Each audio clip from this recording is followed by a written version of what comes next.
juventud muertos, pasados en las imágenes como guerrilleros dados de baja, para que un pueblo, levantando los pañuelos blancos como en las corridas de toros se levantan cada vez que matan al toro, pudieran vitorear al César, que efectivamente había matado miles y miles, y que efectivamente la muerte de esos miles y miles conducía a la seguridad de la ciudadanía. Jamás una sociedad alcanza la seguridad a partir de la muerte. Cuando a mediados del siglo XX, una vez asesinaron a Jorge Eliezer Gaitán, el grande liberal, unos gobernantes que habían leído ideologías de Franco, de Mussolini y de Hitler, trataron de implementarlas en Colombia, diciendo que las sociedades se dividían entre buenos y malos, y que a los malos había que matar, y que los malos, a diferencia de lo que decían en Europa, en Colombia eran los liberales. Llegaron a afirmar que la seguridad de los colombianos dependía del número de orejas cortadas de los liberales. Ese mensaje que entregó a toda Colombia las hogueras de la muerte, ese mensaje que llevó a 11 millones de colombianos en ese entonces a ver morir en los campos 300.000 campesinos descuartizados de la manera más bárbara. Ese mensaje que debió haber sido un aprendizaje de la sociedad colombiana, en el sentido de que no era cierto que a través de los caminos de la muerte se puede construir la seguridad, volvió a ser repetida en la historia de Colombia. Los chulavitas dejaron de llamarse chulavitas y pasaron a llamarse paramilitares. Las orejas cortadas pasaron a ser manos cortadas. Y las hogueras de gente asesinada siguieron siendo hogueras de gente asesinada, la mayoría jovencitos y jovencitas. Mataron 4.000 muchachos inocentes para intentar decirle a los colombianos y las colombianas que podían ir seguros a sus fincas, cuando la inmensa mayoría de los colombianos y de las colombianas no tenemos finca.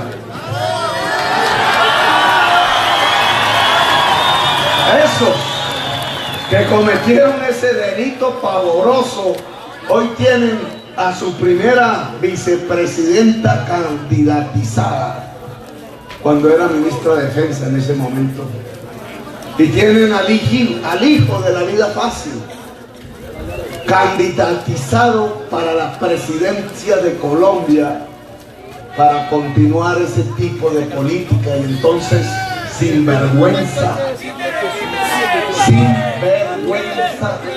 dicen que van a eliminar las cortes solo porque las cortes están investigando al padrino, al capo, a Álvaro Uribe.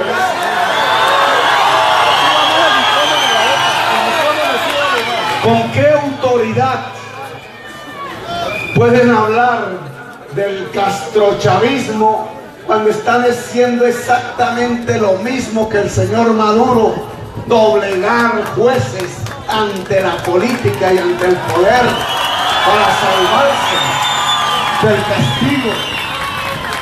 ¿Con qué autoridad moral pueden hablar de que allá matan gente joven y que deben ser sancionados por la Corte Penal Internacional, cuando 20 veces más aquí, bajo su gobierno, mataron los jóvenes de Colombia, y en cambio ahí sí se escapan de la Corte Penal Internacional?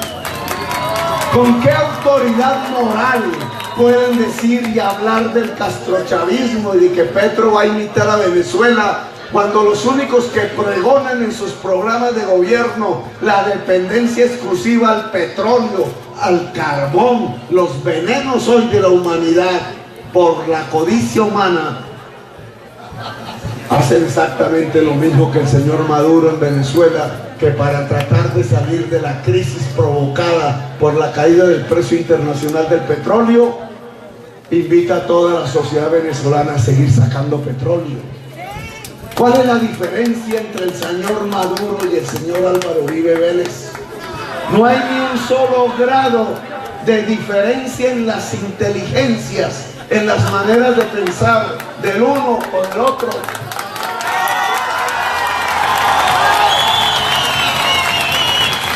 Lo que sí van mostrando en esa estela que invita a la muerte, a hacer trizas la paz, a subordinar las cortes a la politiquería, a ocultar la verdad, a destruir la justicia especial para la paz, porque saben que si los generales, los coroneles que cometieron delitos en la guerra confiesan a cambio de su libertad, los verdaderos culpables no tienen uniforme.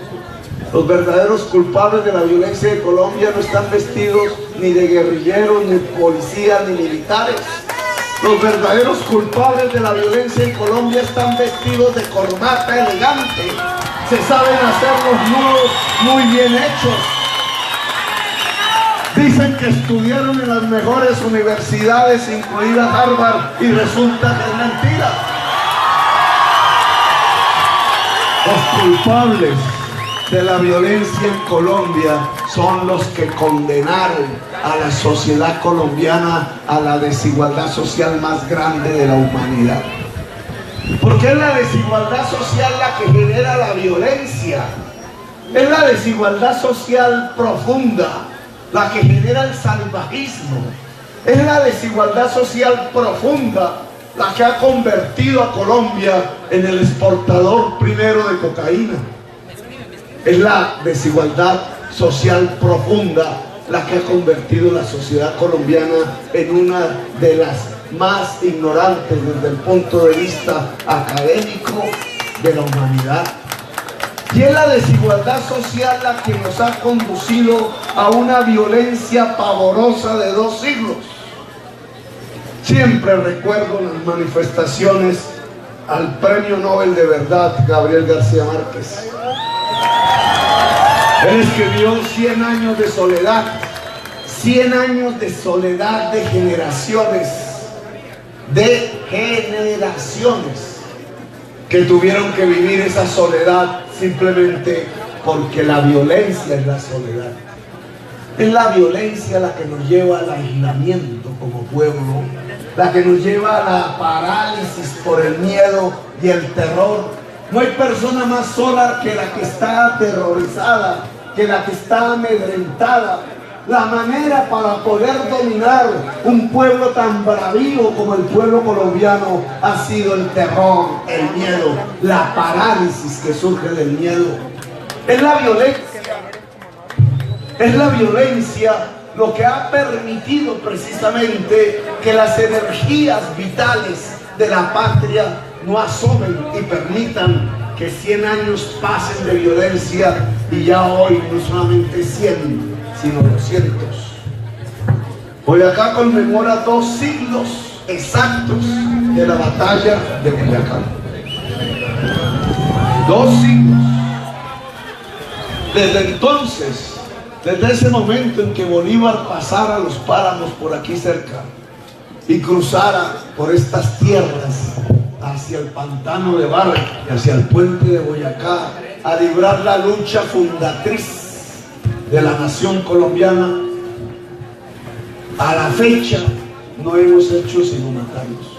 ¡Queremos Colombia humana ya! Ninguna generación de jóvenes, ninguna de las que estaban en las épocas de la batalla de Boyacá hasta la fecha han vivido la paz.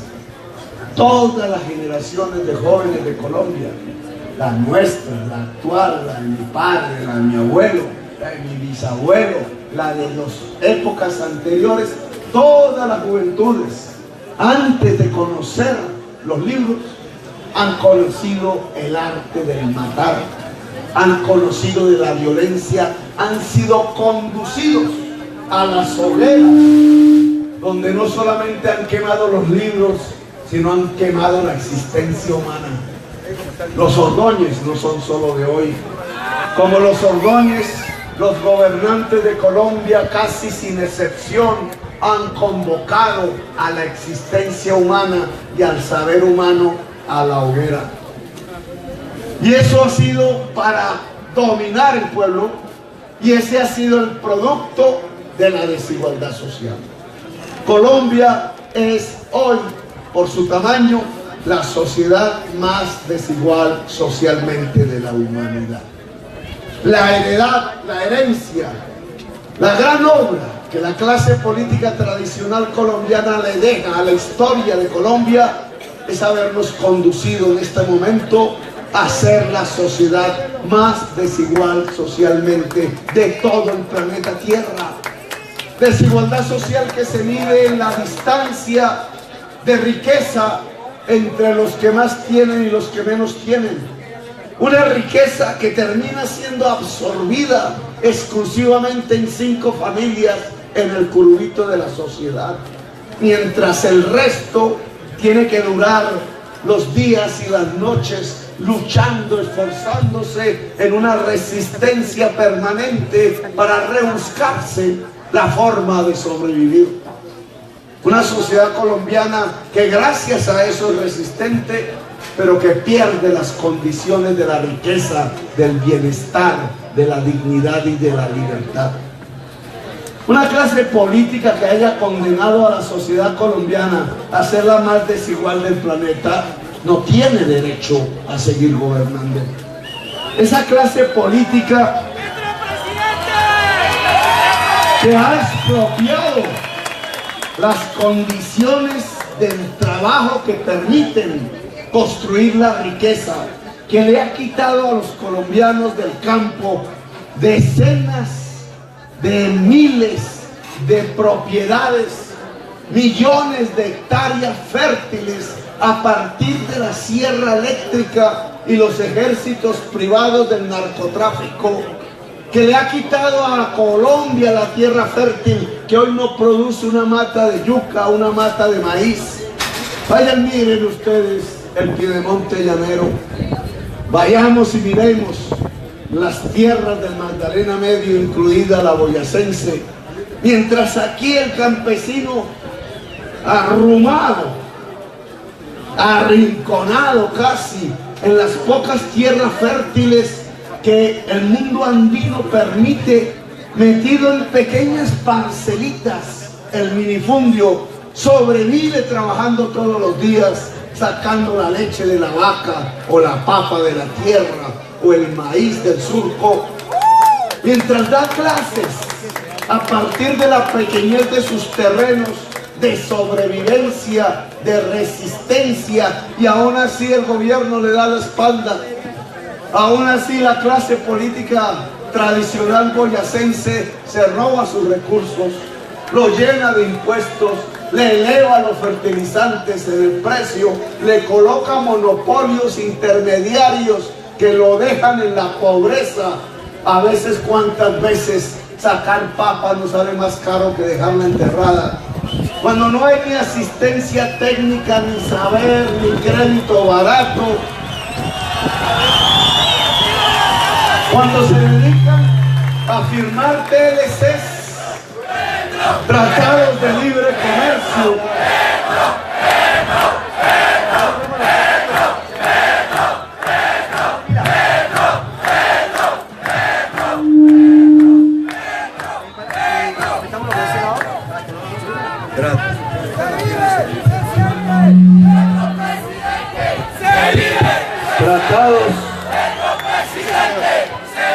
tratados de libre comercio, a donde va el ministro Cárdenas, a donde van las personas que dicen que estudiaron en Harvard.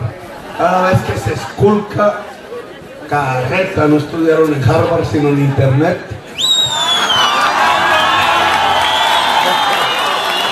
Nuestra prensa vendiéndonos los doctos, los capaces, y resulta que uno esculca, cualquiera se pone a esculcar y resulta que no estudiaron. Pero eso sí van a negociar los intereses del país ante gente experta, es así estudiada en Harvard, que representando los intereses foráneos de otros países empiezan a meter los artículos que nos destruyen la agricultura y la industria.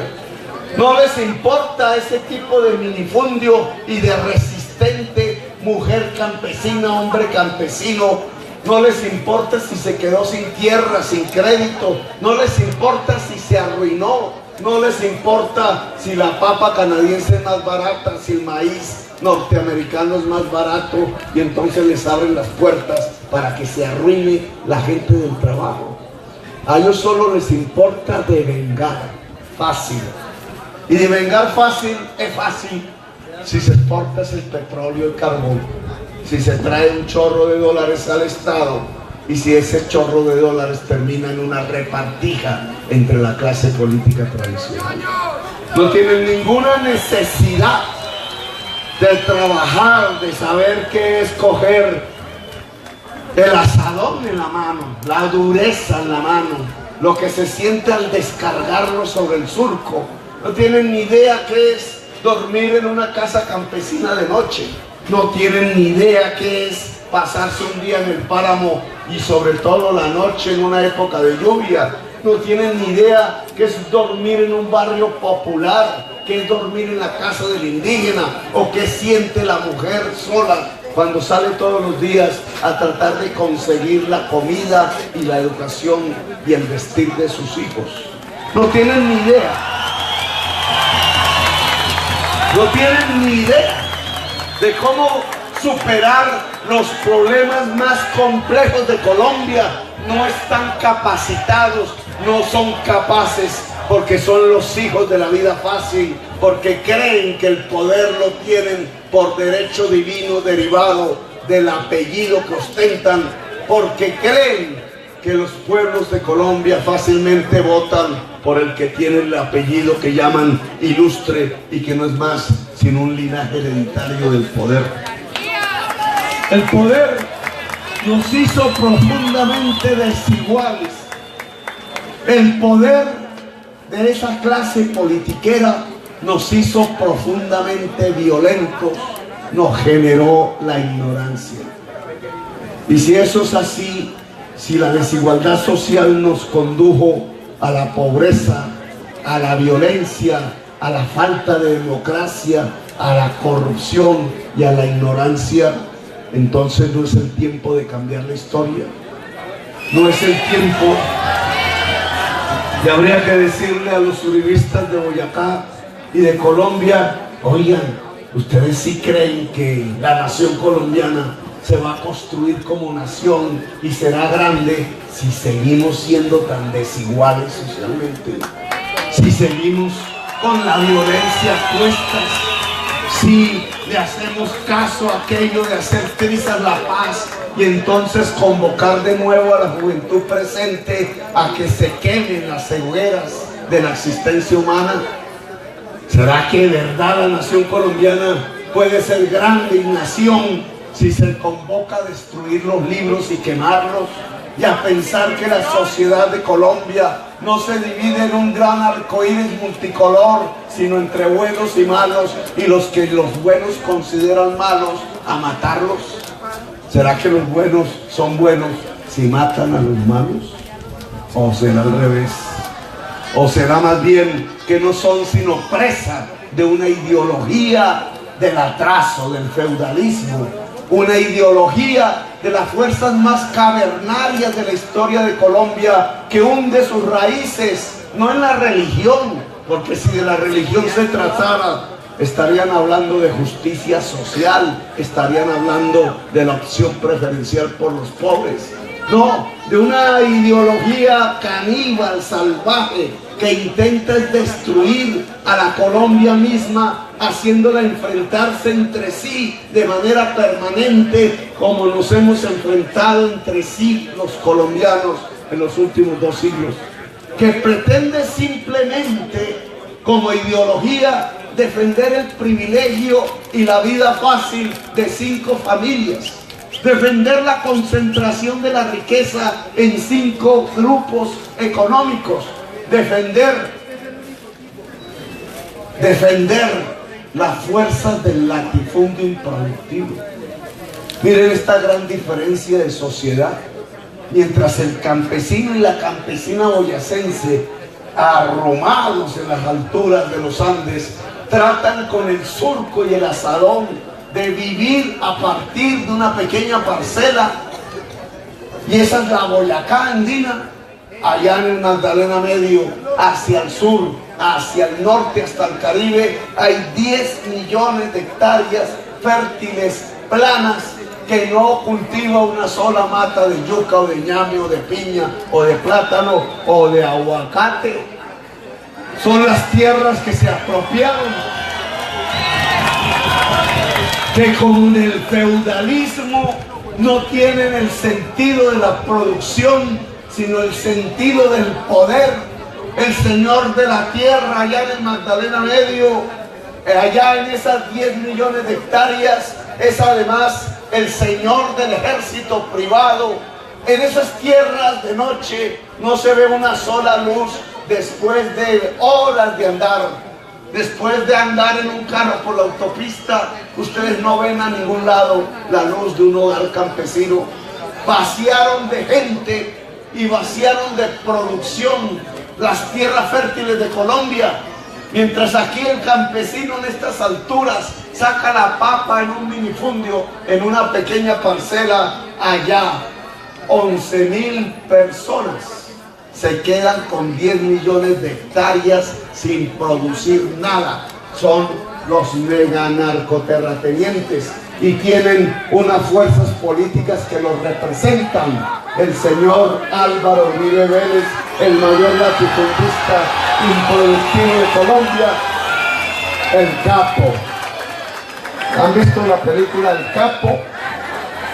El Capo es el...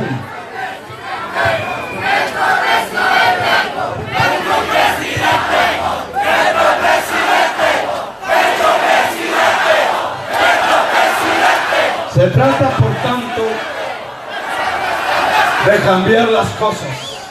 Indudablemente, quienes apoyan a Duque o Germán Vargas Lleras están diciéndonos que Colombia está bien como está y que lo que hay que hacer es continuar así. Yo me resisto a pensar que la mayoría del pueblo colombiano cree que realmente las cosas están bien. Sé que la mayoría del pueblo colombiano quiere cambiar la historia de Colombia. Sé que una parte de esa mayoría que podría ser fundamental, de gente honesta y trabajadora, aún cree en Duque, aún cree en Vargas Lleras, porque le da miedo y temor el cambio, porque le han hecho sentir temor por cambiar las cosas, como si fuéramos a empeorar en Colombia si nuestra juventud se educara, como si fuéramos a empeorar en Colombia si a cada bebecito y bebecita de este país le llegara una mujer profesional a ayudar a su familia a cuidar integralmente la primera infancia, como si fuera a empeorar la historia de Colombia si entregáramos esas tierras de los megaterratenientes a los campesinos que hoy resisten y que saben producir, ellos sí, la comida de Colombia y la comida de Venezuela y la comida de la humanidad, como si fuéramos a empeorar como país si las aguas, en vez de ser destinadas al fracking petrolero o a la extracción del oro en los páramos, se destinara al agua potable, de verdad potable, de la gente, servicios públicos que no deberían ser mercancías, o a los cultivos, a la irrigación, a producir la comida, como si Colombia fuese a ser peor si los techos de las casas pudieran tener paneles solares y permitir que la gente generara energía limpia, energía que no produce el cambio climático. Tuve la experiencia como alcalde de Bogotá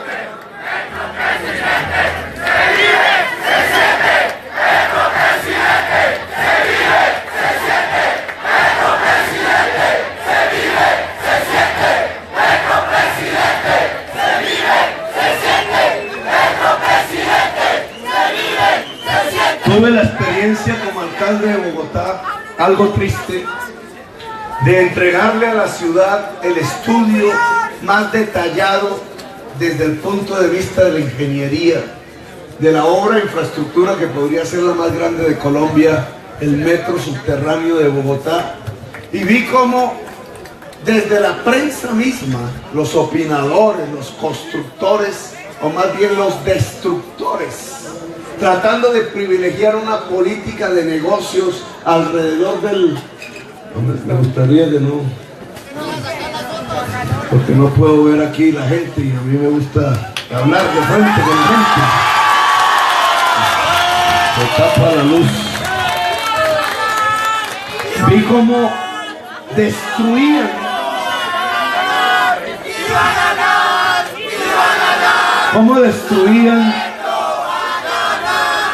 en el electorado bogotano, diciéndoles quizás que esa ciudad iba a empeorar si tenía un metro subterráneo, hacerles elegir un alcalde, ese es ignorante que no estudió en Harvard, que falseó los títulos, condenar a esta ciudad a endeudarse y sobreendeudarse para tener unas troncales de buses de diésel cancerígeno, matando literalmente su propia niñez, su propia vejez.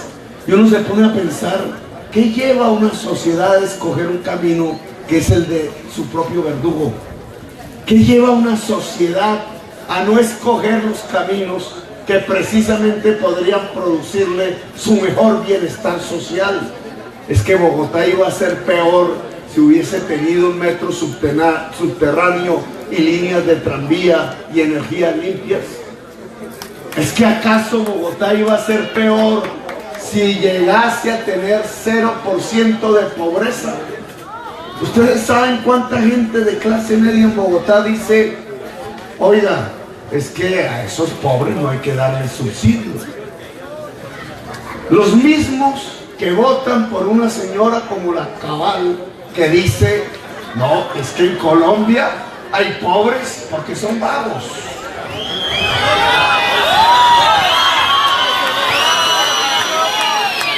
Mire, tan profunda ignorancia de nuestra clase política dirigente, pensar que en realidad la humanidad tiene pobres porque la gente es vaga.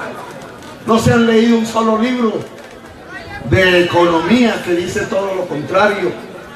Ni siquiera se han leído la Biblia, a la cual dicen profesar creencia, porque si se leyeran la Biblia encontrarían una frase que dice, te ganarás el pan con el sudor de la frente.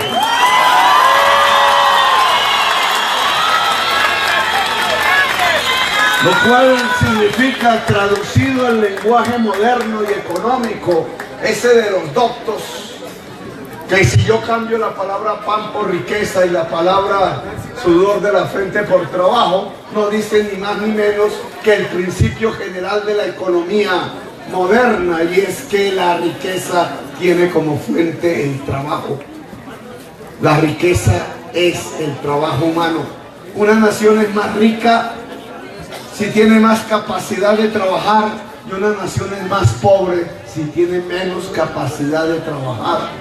No es porque el pobre sea vago, doña Cabal y su candidato Duque, es porque al pobre le quitaron las condiciones para poder trabajar y generar riqueza para sí y para la sociedad.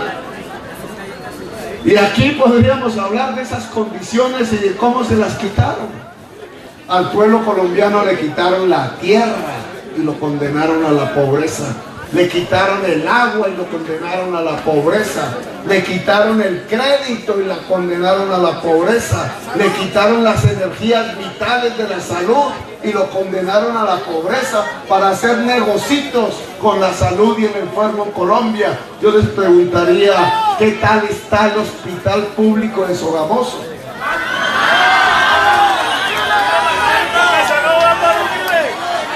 Las cosas estarán bien, señores y señoras que pretenden votar con Duque, cuando Duque y Vargas Lleras han defendido un modelo de salud que simplemente trafica por codicia con la enfermedad de los seres humanos en Colombia. ¿Acaso no nos hemos dado cuenta que esas EPS les ingresan los dineros públicos y las cotizaciones, pero cuando el afiliado se enferma, ahí sí no sale el dinero. Ahí sí no sale el dinero para pagarle al hospital público y lo quiebra. Ahí sí solo hay ibuprofeno y acetaminofén cuando la señora tiene cáncer o cuando el señor tiene leucemia. Los vagos no son los pobres. Los vagos, señora Cabal, son ustedes. Los expropiadores. El expropiador, señora Cabal, no es Petro. Los expropiadores son la oligarquía colombiana que le quitó las condiciones de trabajar a la fuerza y bajo el terror al pueblo colombiano. Por eso es que hay pobreza en Colombia y por eso es que tenemos una desigualdad social tan profunda y por eso tenemos violencia.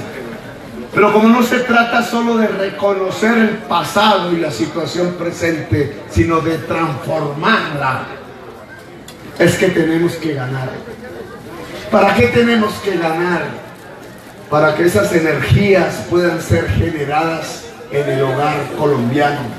Claro que podemos cambiar la regulación de la energía eléctrica y podemos lograr que cambiando los techos por paneles solares, cualquier hogar en el campo y la ciudad pueda generar su propia energía eléctrica.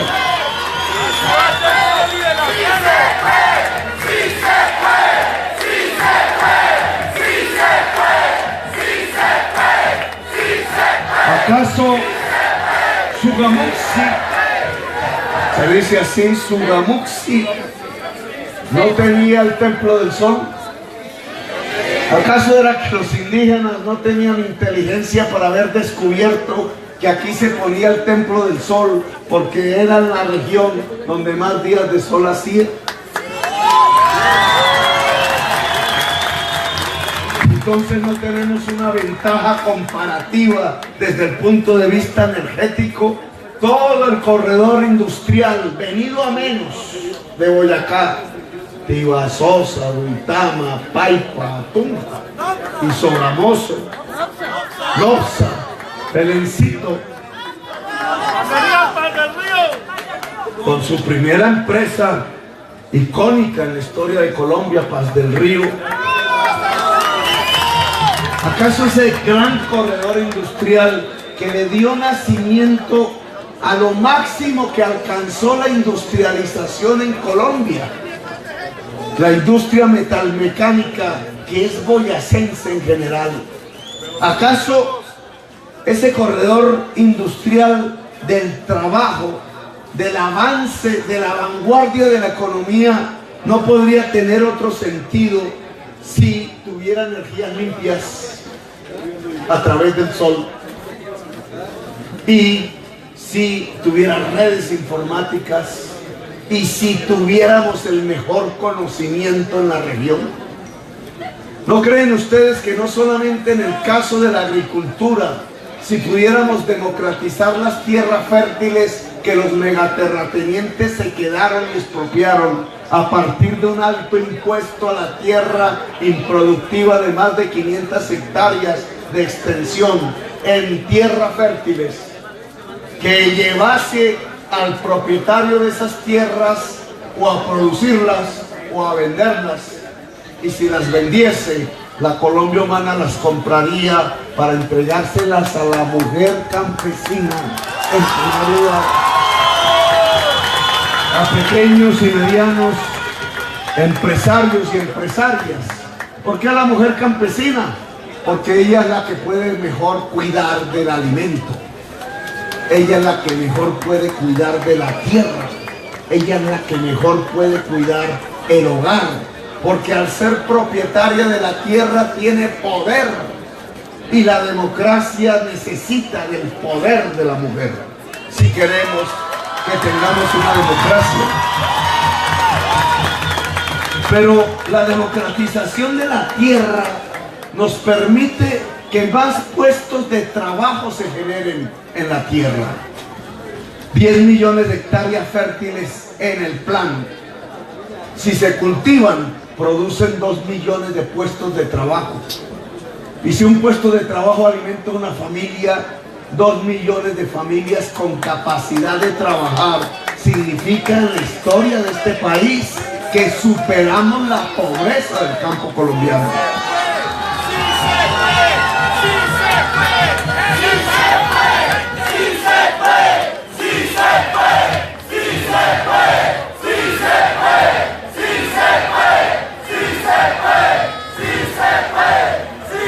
Yo creo que el padre de Aida debió ser campesino. Y el papá de él. El papá de él era casi que un abogado. Ella es hija de...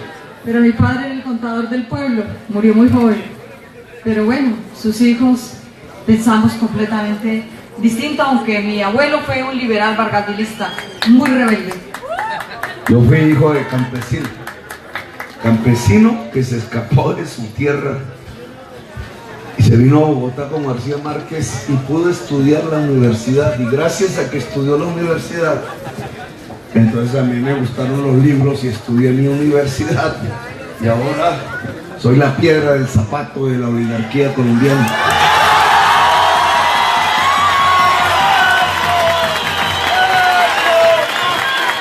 Miremos esto.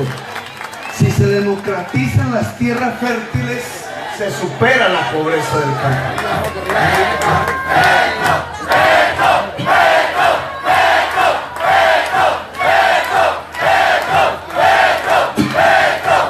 El ingreso real del campesino aumenta, se vuelve un granjero. Miren, el día, ¿qué es un campesino hoy? Un campesino hoy en general en Colombia, menos mal en Boyacá resiste, pero en general en Colombia es un desplazado. Lo han sacado a punta de terror y miedo, lo han llevado a la ciudad desconocida, ha visto prostituirse a sus hijas, ha perdido la dignidad, se muere en la nostalgia y la tristeza. Un granjero es un campesino que sus ingresos le permiten tener una casa como en la ciudad, tener redes y televisión, enterarse del mundo y llevar a sus hijos a la universidad. El día en que los campesinos de Colombia puedan tener sus hijos, sus hijas en la universidad y no como hoy, ese día tenemos la paz de Colombia. Por eso, hablar de democratizar las tierras no es simplemente un acto religioso, no es por mi origen católico. Hay quien dice que voy a quemar las iglesias pamplinas. Aquí me acompaña este crucifijo. Pero este crucifijo no es para mí de persignarse hipócritamente, sino es de un hombre que murió por los demás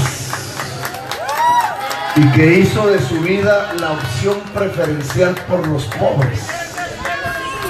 Y sin meterme más en disquisiciones religiosas, no es simplemente por un principio religioso que uno debería democratizar la tierra, es por un principio profundamente racional desde el punto de vista del bienestar de una sociedad.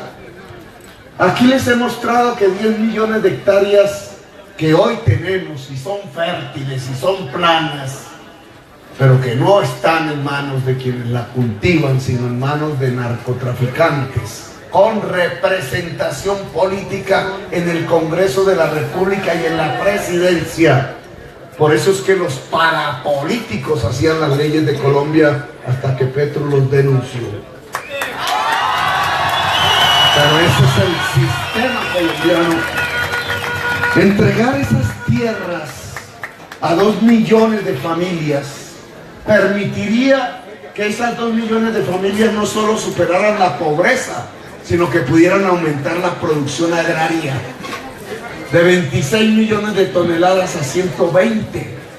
Si la producción agraria alimenticia aumenta en Colombia, el precio de los alimentos disminuye, y lo que tendría como percepción real cada ciudadano en las grandes ciudades es que su salario y su ingreso le alcanza más.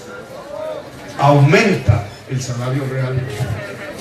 Y eso era lo que otro grande liberal había planteado hace casi un siglo, Alfonso López Pumarejo, siendo presidente de Colombia. El hombre sabía y le proponía a los colombianos que había que modernizar la tierra en Colombia para poder industrializar el país.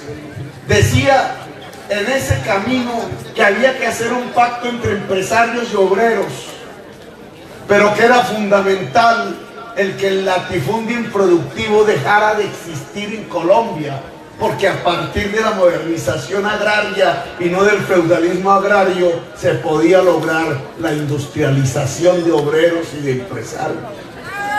Y dijo ese señor liberal, la propiedad privada entonces tiene una función social. La función social de la tierra en Colombia es producir la alimentación de la humanidad.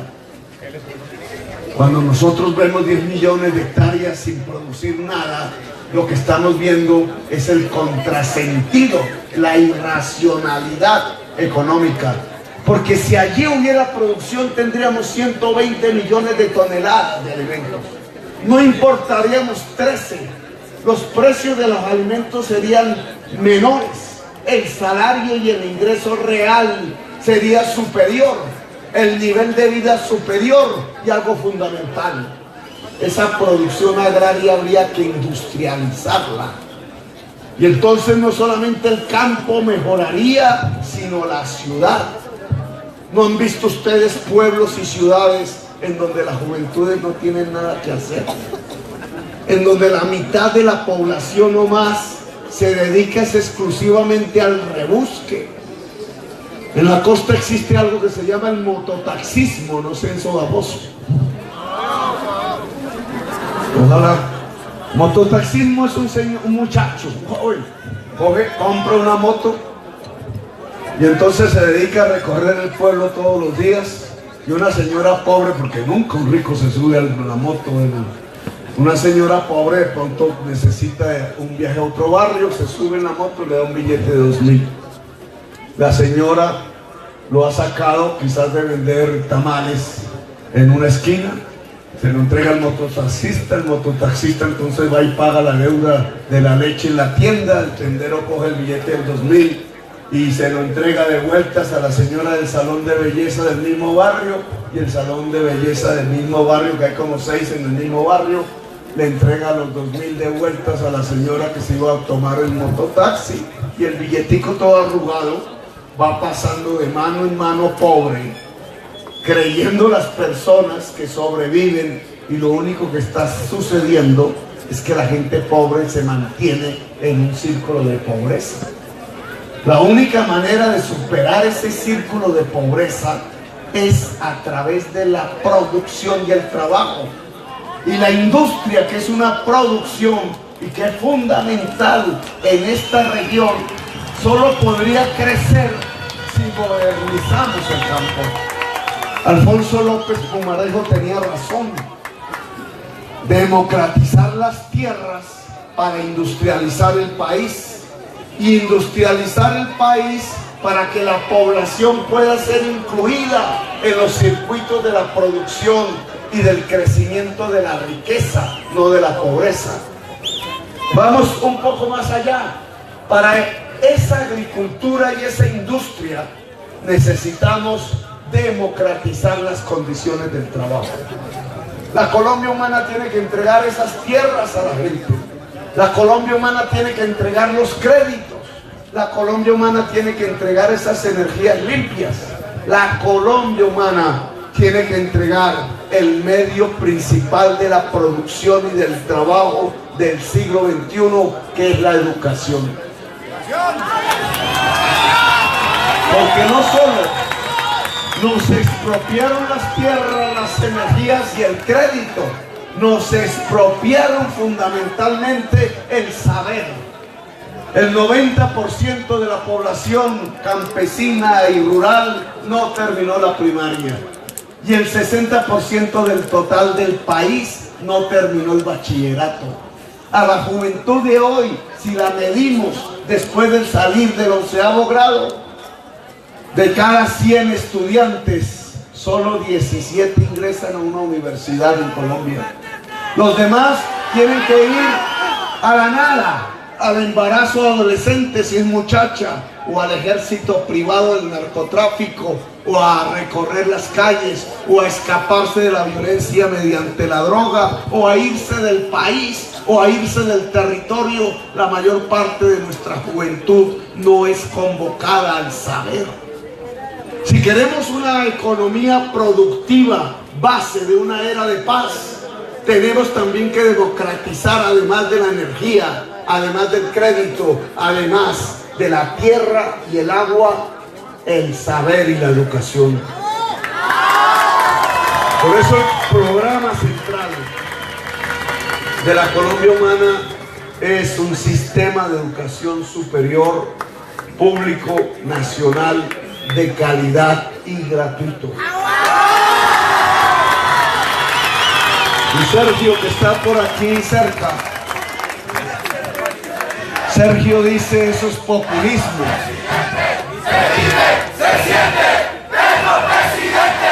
Se vive, se siente, Petro presidente. Se vive, se siente, Petro presidente. Sergio dice es populismo porque dice gratuito. No, señores, la educación pública superior en Europa es prácticamente gratuita. No es populismo. Y no están equivocados, ¿saben por qué? Porque cada producto del siglo XXI, de esas mercancías que tienen ustedes en sus manos ahora, los celulares, que entre otras sería bueno que nos prendieran un momentico mientras hablamos. ¿Pueden prender los celulares, por favor? Como símbolos de la economía del siglo XXI. Lo que tendríamos en esta fiesta de las luces y de la tecnología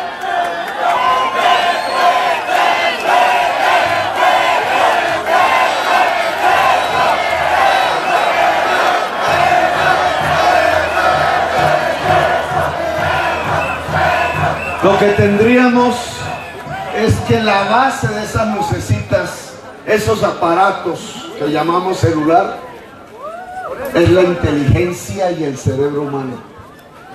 Luego el principal, fíjense con qué facilidad lo levantan. No pesan, no se necesita del músculo, se necesita del cerebro para producir esa riqueza en forma de mercancías de esta actualidad del siglo XXI. Cerebros en red, produciendo algoritmos, matemáticas, física, que van produciendo ese celular que ustedes tienen en sus manos. ¿Y eso qué significa? Que estamos ante una transformación económica fundamental de la cual Boyacá no debe escaparse. Que para producir hay que saber y conocer intensivamente. Que tenemos que incluir la mayoría de los cerebros humanos en la producción actual, tanto en la agricultura como en la industria. Que si el cerebro es el principal medio de producción de la economía del siglo XXI, su alimentación se llama educación.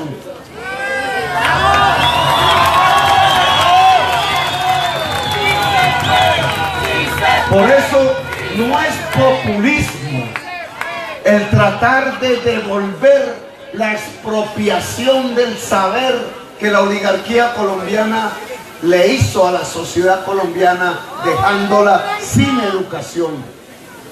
Tratar de construir, y lo vamos a hacer, no solamente a tratar, porque solo hay que aumentar por 4 el presupuesto de la educación superior, de 3.6 billones a 14 anualmente. Ese valor es el que puede permitir la gratuidad de la educación superior en Colombia y la extensión y generalización de la educación superior. Si la juventud toda hoy estudia lo que se le dé la gana, En la medida que pasen los años, la sociedad colombiana se volverá una sociedad del conocimiento. Y la sociedad del conocimiento implica una democracia. Si la sociedad es desigual socialmente, es como si se enterraran los millones de cerebros de las mayorías a la caneca de la basura. Si la sociedad es igualitaria, es como si se usaran la mayoría de los cerebros del total de la población para producir riqueza. Lo cual significa que una sociedad es más rica si es más equitativa y una sociedad es más pobre en el siglo XXI si es más desigual socialmente. Si Colombia no es capaz de superar su desigualdad social, no podrá construir riqueza en el siglo XXI y se quedará atrás en la historia de las naciones que pudieron ser y finalmente murieron, fueron destruidas, se autodestruyeron. Ahora imaginémonos la Boyacá, si hay una democratización de la tierra fértil. Imaginemos la Boyacá si hay una generalización del conocimiento en la totalidad de su juventud a escala de educación superior.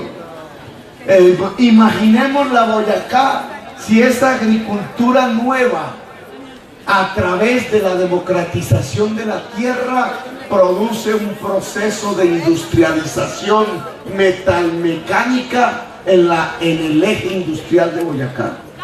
Imaginémonos la Boyacá si al lado de la agricultura y la industria promueve su turismo distribuido.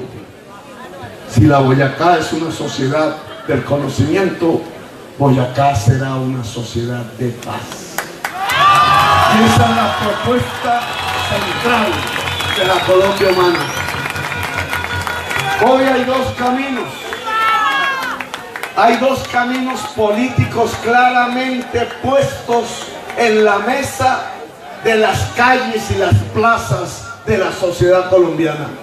Hay un camino de voceros de la vida fácil, del privilegio, que quieren llevarnos a seguir dependiendo del petróleo, que quieren seguir dependiendo el agua de ese petróleo, que quieren agotar la agricultura y la industria, que quieren hacer trizas la paz y conducir a una nueva generación de jóvenes de nuevo a la hoguera en donde se queman los libros, los saberes y las existencias humanas. Ese camino tiene candidaturas concretas: el señor Duque, el señor Germán Vargas Lleras. Y hay otro camino real, el camino de democratizar las condiciones para trabajar, de democratizar las tierras fértiles, las energías limpias, la salud, los créditos a través de una banca pública poderosa que saque el gota a gota de Boyacá y le entregue el crédito del gota a gota, pero en intereses del 2% a la gente de la economía popular.